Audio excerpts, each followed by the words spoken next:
I'd like to start this episode by saluting those 20 brave soldiers of Indian Army who lost their lives protecting the border integrity of India against Chinese army at Ladakh last week. I know some of you may not agree with me, but I truly believe that we should not have borders. According to me, ideal world should be under one global government where we don't have any borders across the planet, where we are able to share resources without any tariffs. Imagine if this was true, then Brazil rainforest could have been saved from the last year's fire. No terrorism as well. As there is no countries, there would be no separatist movement, which is the main reason for the terrorism at first place. Such a huge amount of budget can be redirected purely towards the humanitarian growth. Having a piece of land is more important than human life?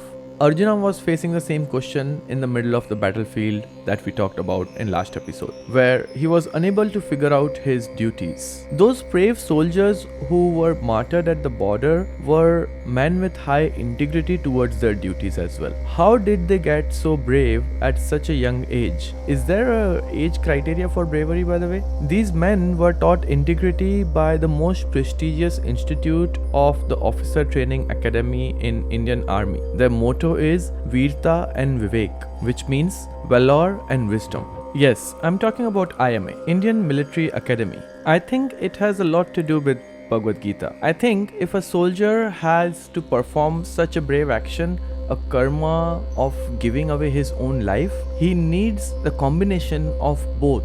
That is valor, which means brave enough to take the step of doing the right thing, and wisdom of knowing what is right. One is not enough. You can't be just brave and have no wisdom for which battles to fight. Or we won't send Stephen Hawking to border to fight a war if he was alive. His best quality was the wisdom he possessed and used it in his own brave ways. My point is, it's a combination of both bravery and the knowledge that is needed. If you walk the path of bravery, you reach the extreme of being a soldier. And if you walk the path of, say, a knowledgeable person, you reach the extreme by becoming Stephen Hawking. In both situations, you need to perform your duty as good as possible. And that's what is the sar of Bhagwad Gita in this particular episode. Just to introduce Stephen Hawking, he was an English theoretical physicist, a cosmologist who died recently in 2018. He suffered from ALS, that's amyotrophic lateral sclerosis, that gradually paralyzes your entire body. But he didn't give up his duty. He was the director of research at the Center of Theoretical Cosmology at the University of Cambridge at the time of his death. In both examples, we can see the dedication of performing the duty is what makes the person great, because they know what is the right thing to do. In last episode, we talked about how Arjuna was willing to give up his expectation of a piece of land to avoid the battle with his own family. So Krishna explained him the meaning of absolute truth in a summarized form and say that the yoga of knowledge, the Jñānayoga, is the highest form of yoga. That means it teaches what is the right thing to do. You can watch the details in the link given below. Let's continue further. Listening to all this, Arjuna gets confused. He questions Krishna that if you consider knowledge as the superior action, then why do you urge me to jump into this battle? You're getting me confused with these conflicting expressions. Please help me with a definite discipline approach of doing the right thing. I think he was looking for what we call in today's date as a processed approach to achieve something. Krishna says there are two types of sadhana, that is spiritual disciplines of performing your duty. One, that is Sankhya Yoga and walking the path of wisdom and knowledge. And two, like a Karmayogi, by walking the path of action. These are the two things we talked about, the IMA's motto, right? Veerta and Vivek. In either case, you cannot achieve freedom from actions. Men don't attain freedom from actions, in fact. Either ways, you have to do something. No one can remain inactive even for a moment, as everyone is helplessly driven to perform the action by knowing that it's the born nature, it's the born quality of us to perform any action. You will do something, you're gonna eat, you're gonna sleep, you're gonna do something, right?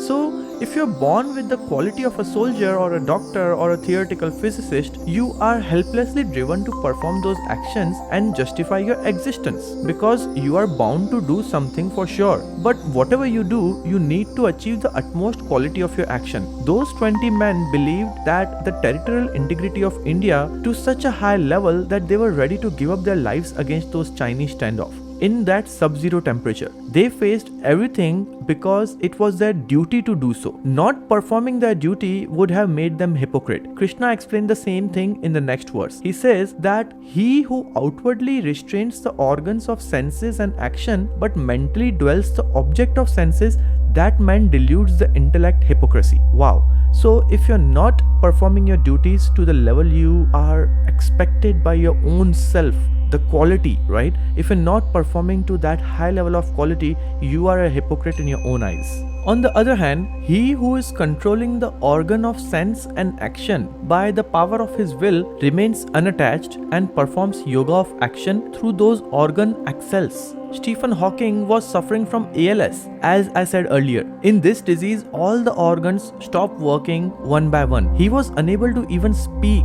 But with this condition, he finished writing his book, A Brief History of Time. With such physical deformities, his brain was fully functional and he was able to make the maximum use of that one organ of his body which was the most useful. Krishna continues, therefore you perform your allocated duties as action is superior to inaction. Desisting from action, you can't even maintain your body. A man is bound to own his actions except when it's performed for the sake of sacrifice.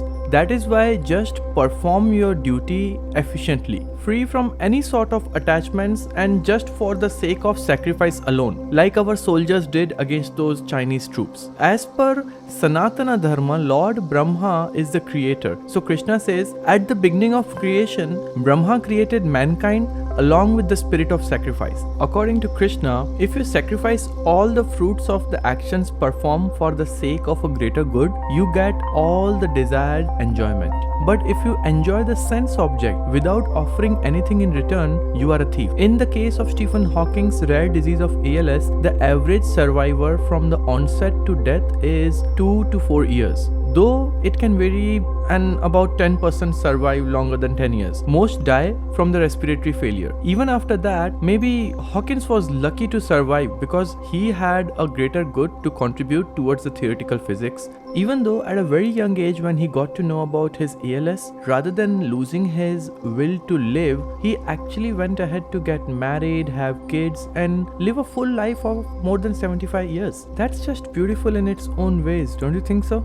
He had a choice to sit back and moan all his life that he has ALS and he can't do anything. But for him, his spiritual duty had a higher importance than just fulfilling his physical needs. His soul presented a perfect example of using the maximum potential of a body given to a particular soul. He sacrificed all his time for a greater good. It's the spirit of sacrifice within us that takes a shape and a size of a demigod we have been talking about in all those verses. With a life devoted to sacrifice, you form a character with high morals. If you form such a high moral character with constant wishful desire of performing sacrifice, you elevate yourself from all the social pettiness that goes around you. All the living beings evolve from a food that they eat. The production of food depends on the rain. The rain is dependent on the sacrifice as well. Because sacrifice is the root of all prescribed actions, material or spiritual. Even our nourishment is dependent on the willingness of sacrifice. And if we break this wheel of creation by breaking this cycle, our existence is just not justified to ourselves, right?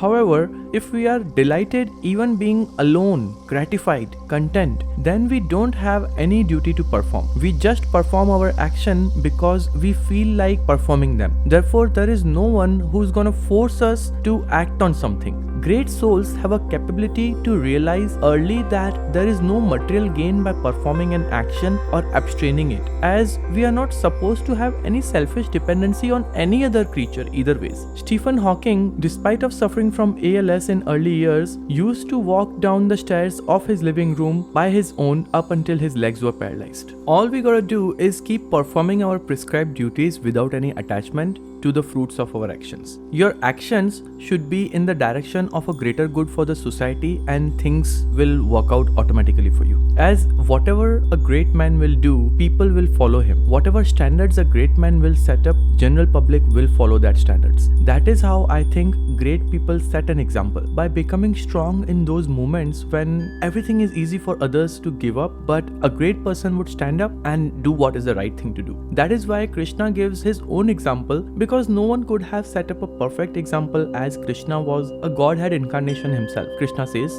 "Look at me. There was no duty in all these three worlds for me to perform. There is nothing in this world that is even worth for me to attain. Yet I am working. Because if I set an example of inaction, others who look up to me will follow my ways in all the matters. If I stop to act, the universe will perish." Krishna goes on to say, "An unwise act with attachments. With a view to maintain world order, a wise should act without attachment. Look closely. All actions are performed at quantum level.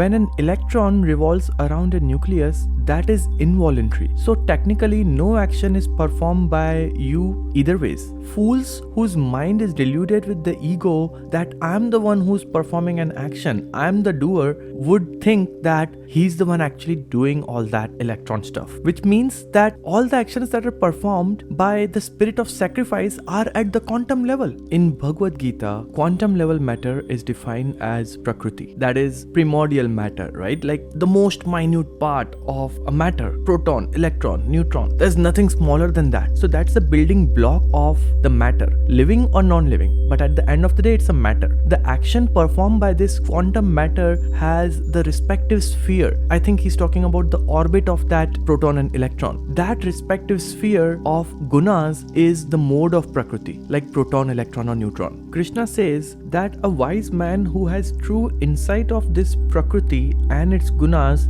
doesn't get attached to the material world. I mean, what is the point of getting attached to a proton or an electron, right? That matter, which is a building block of anything in the material world, we can't get attached to that. A wise man cannot get attached to that. Those who are deluded by the gunas of Prakriti remains attached to those actions that are performed by them. A man of a perfect knowledge should not unsettle the mind because of ignorance. This is my understanding of whole of this metaphorically. I compare gunas of Prakriti with the orbits of these protons and electrons. We don't have any control on that, and that is a building block of living and non-living things. This is the smallest that a material world can be broken down into. Absolute truth is that all the actions performed are involuntary. In that case, we have no other choice to surrender ourselves to the devotion of performing an action. It's that devotion, Krishna says, that needs to be focused in full knowledge of the existence of that energy which makes this Prakriti move.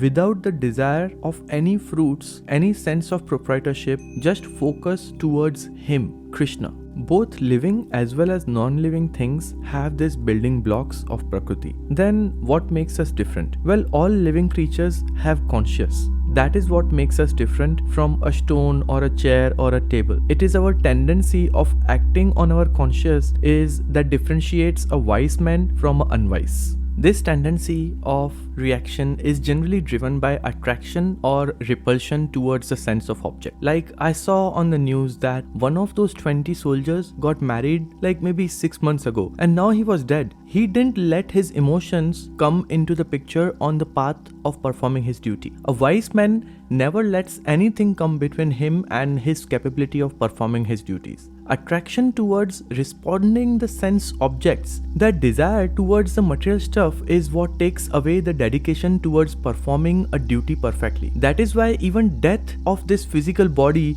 should not stop you to perform your spiritual duty. So Arjuna is like, in that case, does this wise man commit any sin even involuntarily? Krishna says, as fire is covered by smoke, mirror is covered by dust, and embryo is covered by amnion, knowledge of absolute truth is covered by the desires of material world. Eternal enemy of knowledge is desire of sense gratification that covers our mind with the smoke of this fire. So if knowledge gets covered by its eternal enemy of desire, we don't have enough courage to take the action leading towards wisdom. Maybe that is why Indian Military Academy's motto is for valor as well as wisdom. Virta and Vivek both. That is why the senses, the mind and the intellect are all three different things. You might say, what is the difference between mind and intellect and sense either ways? It sounds pretty much the same. Let's take an example. If India and Pakistan are playing a cricket match, my intellect is defined as the knowledge of the scoreboard. My mind is defined as my support towards India's win in the game. and my sense is defined as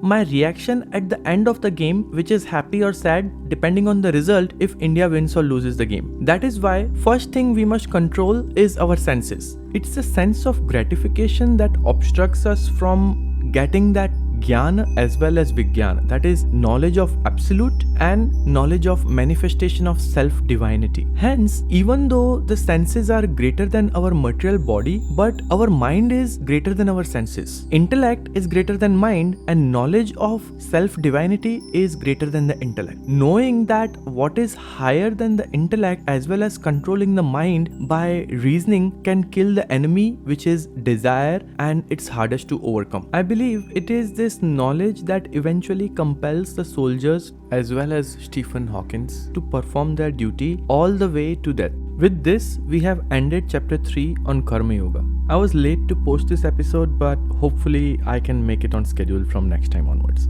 Thank you for watching and hope to see you in the next episode. Feel free to engage with me through comments, like or dislike the video as per your reviews. Have a good one.